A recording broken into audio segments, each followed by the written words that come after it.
and let's say a jobber's working, they're doing an opening match. Maybe a jobber's working another jobber. And they would come back to the locker room and they'd come up to me and say, God, Ricky, I said, what? He says, well, this one fan got all over me out there.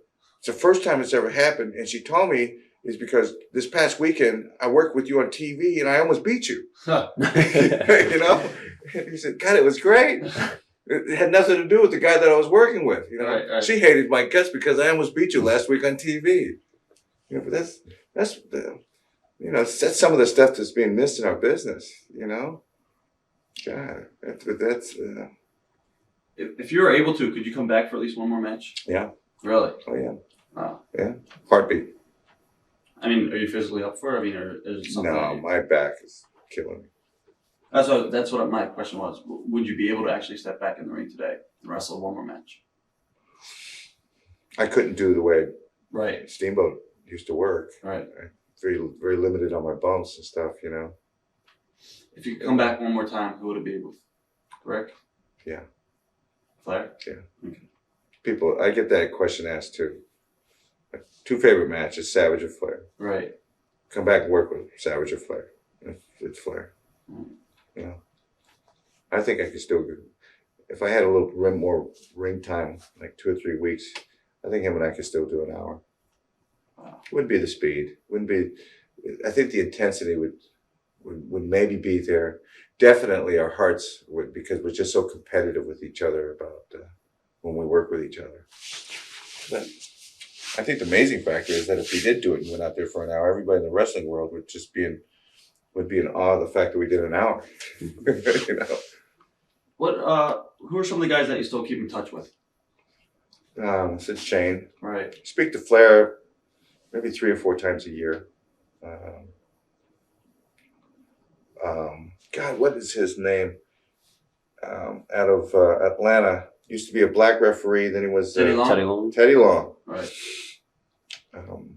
Believe this or not, guys. Out of all the guys that I told you I know throughout the years of wrestling, he's the only one that calls me Christmas Day and wishes me a Merry Christmas. Huh. Teddy Long. Wow. And of course, a lot of the guys, Christmas Day is a big wrestling day, but most of the times it's been very local. So the guys at least spend half of the day at home, you know. He's the only one that calls. I get that phone call every Christmas morning, and last year I was out working and I was blowing leaves off the patio, and I remember Richie came up and says, "Telephone, Dad."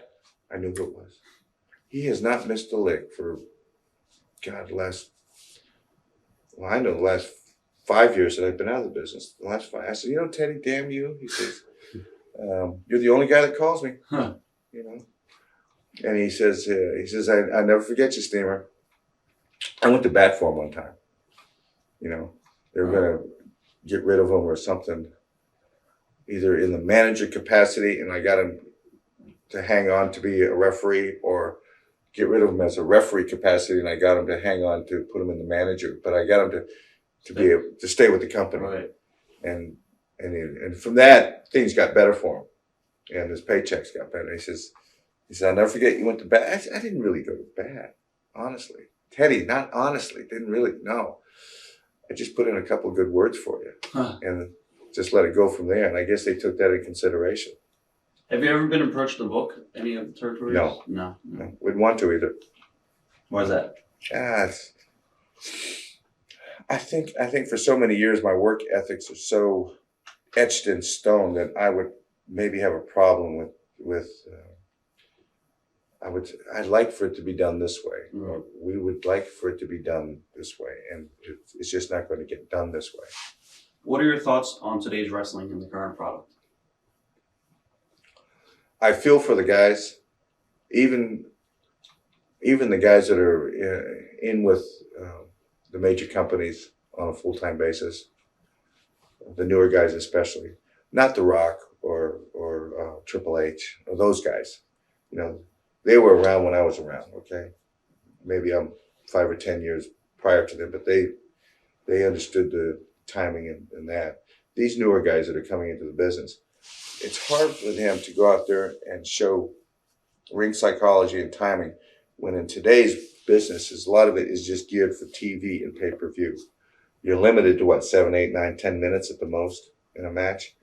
It isn't like you go to the house shows every night and you put in your 20 or 30.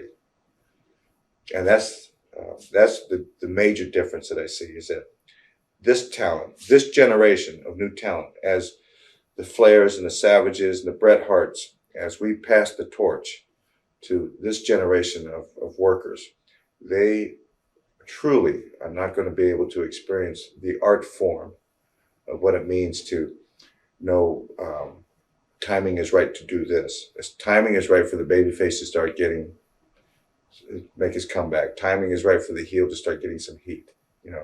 Ring psychology, and I try to explain this to the guys that I'm talking to at this wrestling seminar that I'm doing, this workshop, that you'll understand what psychology is about, and psychology plays a major factor on the flow of the match. Even to this day, and I used this yesterday, I said, babyface working with the heel, babyface working on the arm, working on. Do a couple of nice spots off the arm, get back on the arm. The heel stops you just for a second, throws you in the turnbuckle, tells you to move, right?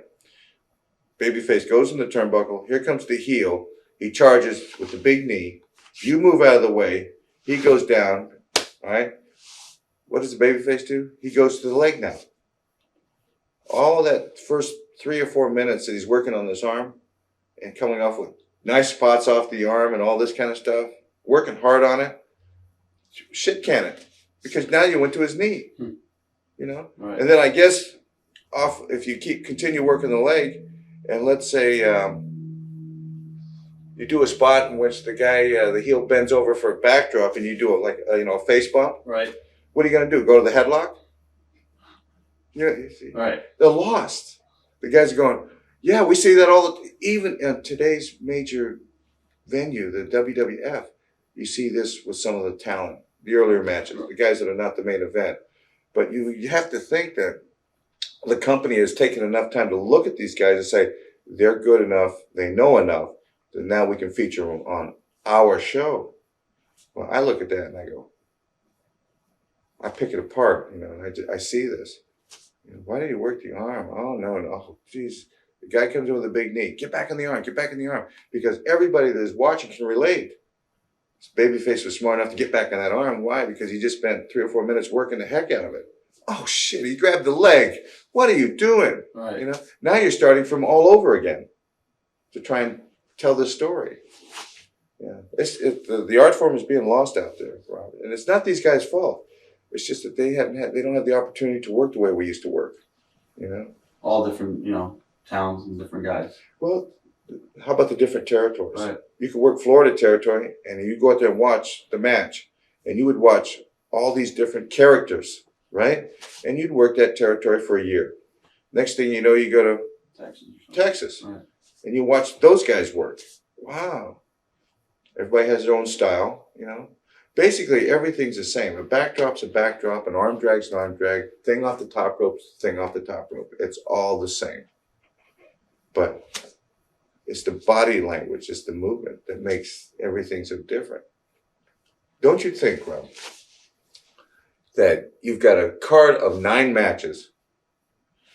Everything's the same in all the matches. But why do we have a card of 9 matches? For a variety of different talent. Right, because everybody has their own little character, right? Everybody's developed. But when this guy throws this guy's in for a backdrop, the same thing happens in the second match. Same thing happens in the third match. Fundamentally, the mechanics of the business stays pretty much the same, top to bottom. It's the characters, the way they sell. Right, yeah. All right, storyline. But that's, and you only get that through ring time and stuff like that. And I think a lot of that is going to be hard to, for this generation to understand. They are so wrapped up in everything being so choreographed, nonstop. Boom, boom, boom, boom, boom, boom, boom, boom, boom, boom, boom, boom, boom, boom. It's all high spots. Yeah. But if you look at the show, prior to the Triple H's or The Rock and Undertaker and Mankind, and those guys. Right. But everything prior to those guys, all their stuff, it's all the same. And before, like I said earlier, you could have a 9-match lineup on the card, and it would be all different. But you know, on the big major show, there'll be 2 or 3 matches that they're all identical. It's true. Yeah. Yeah. Watch thousands of exclusive shoot interviews right now on TitleMatchNetwork.com.